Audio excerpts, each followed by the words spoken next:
Évangile de Jésus-Christ selon saint Jean. En ce temps-là, Jésus se manifesta encore aux disciples sur le bord de la mer de Tibériade. Et voici comment. Il y avait là ensemble Simon-Pierre avec Thomas, appelé Didyme, c'est-à-dire jumeaux, Nathanaël de Cana de Galilée, les fils de Zébédée et 2 autres de ses disciples. Simon-Pierre leur dit « Je m'en vais à la pêche ». Ils lui répondent « Nous aussi, nous allons avec toi ». Ils partirent et montèrent dans la barque. Or, cette nuit-là, ils ne prirent rien. Au lever du jour, Jésus se tenait sur le rivage, mais les disciples ne savaient pas que c'était lui. Jésus leur dit « Les enfants, auriez-vous quelque chose à manger ?» Ils lui répondirent non. Il leur dit « Jetez le filet à droite de la barque et vous trouverez. » Ils jetèrent donc le filet, et cette fois, ils n'arrivaient pas à le tirer tellement il y avait de poissons. Alors, le disciple que Jésus aimait dit à Pierre « C'est le Seigneur !» Quand Simon-Pierre entendit que c'était le Seigneur, il passa un vêtement, car il n'avait rien sur lui, et il se jeta à l'eau. Les autres disciples arrivèrent en barque, traînant le filet plein de poissons. La terre n'était qu'à 100 de mètres. Une fois descendus à terre, ils aperçoivent, disposé là, un feu de braise, avec du poisson posé dessus et du pain. Jésus leur dit « Apportez donc de ces poissons que vous venez de prendre. » Simon-Pierre remonta et tira jusqu'à terre le filet plein de gros poissons. Il y en avait 153. Et malgré cette quantité, le filet ne s'était pas déchiré. Jésus leur dit alors « Venez manger !» Aucun des disciples n'osait lui demander « Qui es-tu » Il savait que c'était le Seigneur. Jésus s'approche, il prend le pain et le leur donne, et de même pour le poisson.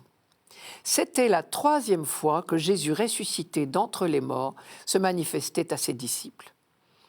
Quand ils eurent mangé, Jésus dit à Simon-Pierre, « Simon, fils de Jean, m'aimes-tu vraiment plus que ceux-ci » Il lui répond, « Oui, Seigneur, toi tu le sais, je t'aime. » Jésus lui dit, « Sois le berger de mes agneaux. » Il lui dit une 2e fois, « Simon, fils de Jean, m'aimes-tu vraiment ?»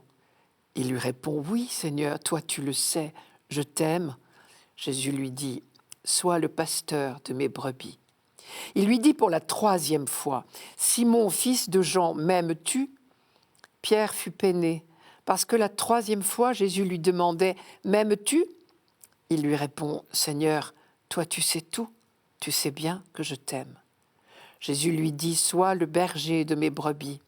Amen, amen, je te le dis, quand tu étais jeune, tu mettais ta ceinture toi-même pour aller là où tu voulais.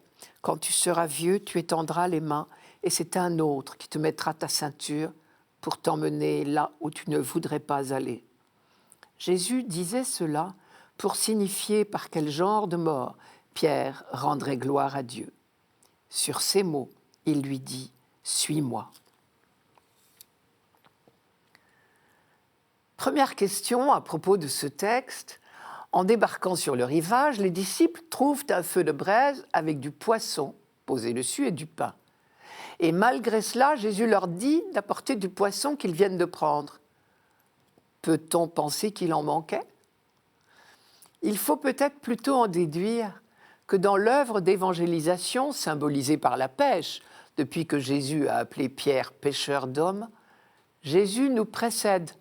Ce serait le sens du poisson déjà posé sur le feu avant l'arrivée des disciples. Mais en même temps, il sollicite notre collaboration. Autre surprise de ce texte, le dialogue entre Jésus et Pierre.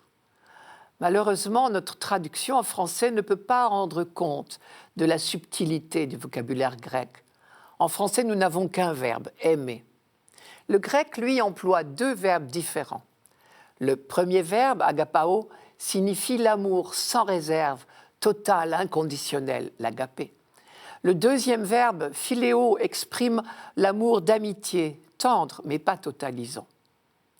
Or, les 2 premières fois, Jésus demande à Pierre « Simon, m'aimes-tu » avec le verbe agapao, c'est-à-dire « m'aimes-tu de cet amour total et inconditionné dont je t'aime moi-même » Or, Pierre, lui, surtout après la triste expérience de son triple reniement dans la nuit de la Passion, ne répond pas par le même verbe. Il aime Jésus, oui, mais à la manière des hommes, pas à la manière de Dieu. La 3e fois, Jésus reprend sa question, mais avec le verbe de Pierre, philéo. Et le pape Benoît XVI commentait, je cite Benoît XVI, « Simon comprend alors que son pauvre amour suffit à Jésus, l'unique dont il est capable. On pourrait dire que Jésus s'est adapté à Pierre plutôt que Pierre à Jésus. Et c'est précisément cette adaptation divine qui donne de l'espérance au disciple qui a connu la souffrance de l'infidélité. C'est de là que naît la confiance qui le rendra capable de suivre le Christ jusqu'à la fin. » C'est Benoît XVI qui parlait.